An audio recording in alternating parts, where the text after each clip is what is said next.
Good morning, Interwebs. It is about 10:20. Breakfast has been had. We had some peach oatmeal.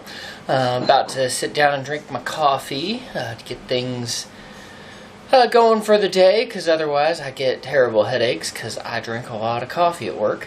Then I will probably head outside today. It looks like a pretty nice day. I don't have anything official planned.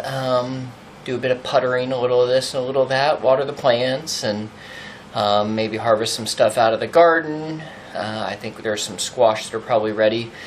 If there are squash that are ready, it's probably time to bug spray on the squash plants again, and one thing always tends to lead to another, and another, and another, and then my day's full. So, I'm sure I will have no problem finding stuff to do.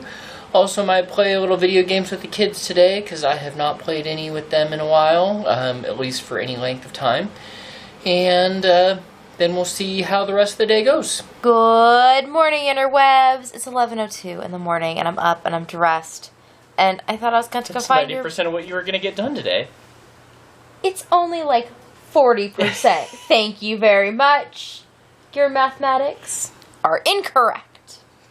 So... anyways, I thought I was going to get up and get your battery because you got sleepy last night and I had to recharge you. But no, Steve had already done it because Steve's on top of things. Unlike me, apparently, he has only completed like 2% of his day rather than 90. I'm at like 95. So you say. That is not what will happen. But anyways, I'm sat in approximately the same place she saw me so that now I can make up for the things the past Kendra didn't do. Like... I now need to edit yesterday's vlog. Oops. But that'll go fine. And then I don't know what else I'm going to do today. I'm sure there are things that are on my list of things that need to be done. I already had to change my earring choice. I was putting on my pine cone earrings I wore yesterday. And I was informed by my 10-year-old that these are a better fashion choice. So to go with your pink dress. So to make the masses happy, I've changed my earrings. And now I'm gonna go edit a vlog. There is a day every year where I start to think, hey, maybe I have this garden thing figured out. Today was that day, a little later in the year than normal, being the middle of August, but again, it happened. So anyways, I got 5 Magda squash today, 4 scallop squash, 3 cucumbers, though they're a little small, almost a full quart jar of raspberries. It was a little higher before the walk back from the garden. Don't tell anyone. And about a whole bucket of tomatoes, which from my experience that usually means it's about 100.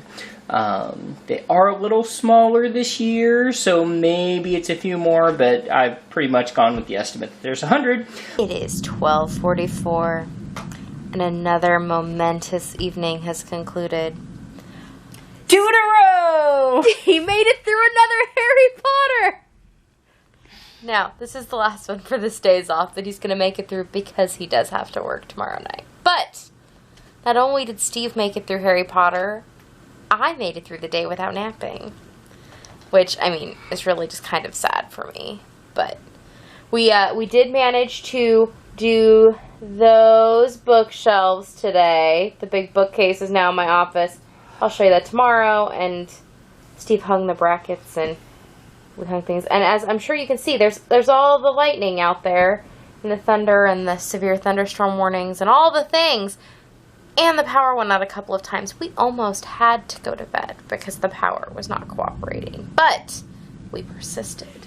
We made it through. We did. Oh, there you are. I was going to say, you weren't kidding me. No, you were. You're vaguely in frame. I am now.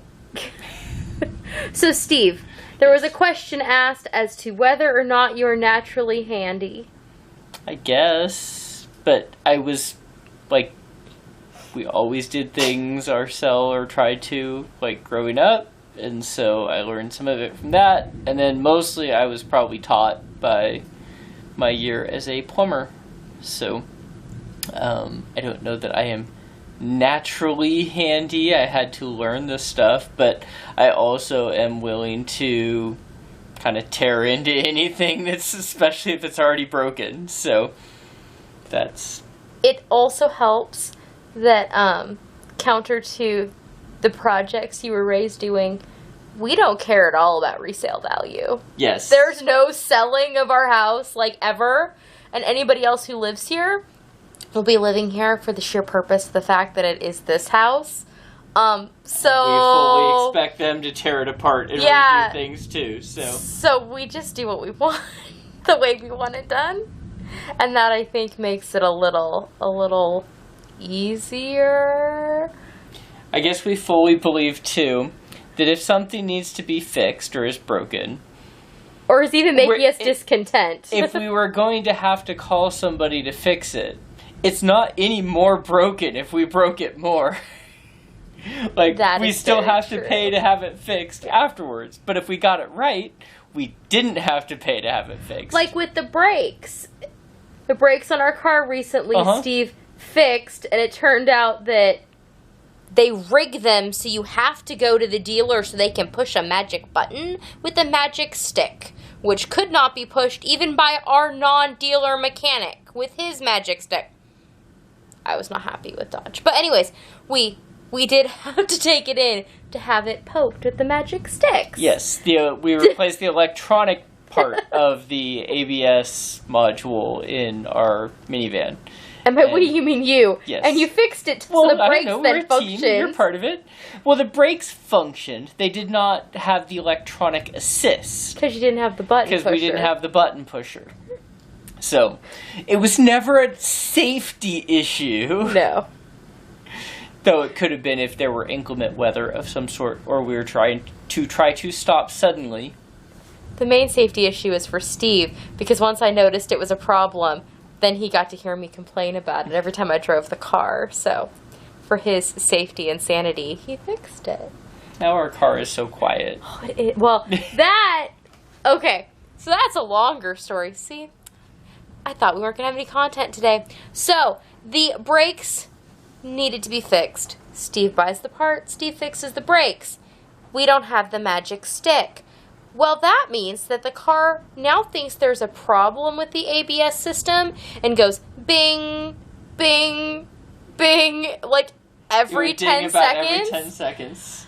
Yeah, so we drove around like that for a little bit, and then we got to Steve's days off, finally, so we could take it to a dealer, because we have a weird schedule, which makes it difficult for us to take a car to a dealer. I had the appointment set. And he had the appointment set, and then his dad dies, and he leaves the day before we're taking it in. So, I got to drive Steve to the airport, and then drive back home from the airport, the 3 hours. Bing, bing, bing, and then drive the car around till we went to California. Bing, bing, bing, and then drive it around after Steve got home till we could make the appointment to actually get it fixed. Bing, bing, bing. So, now it's fixed. And it's so quiet. Yes. But, needless to say, is Steve naturally handy? Maybe. Is Steve just willing to break things? Yes. Absolutely. So, anyways, now, before the power can go out again, I think we're going to go to bed. Woohoo. At 12:50. So, we will see you all tomorrow. Nighty-night.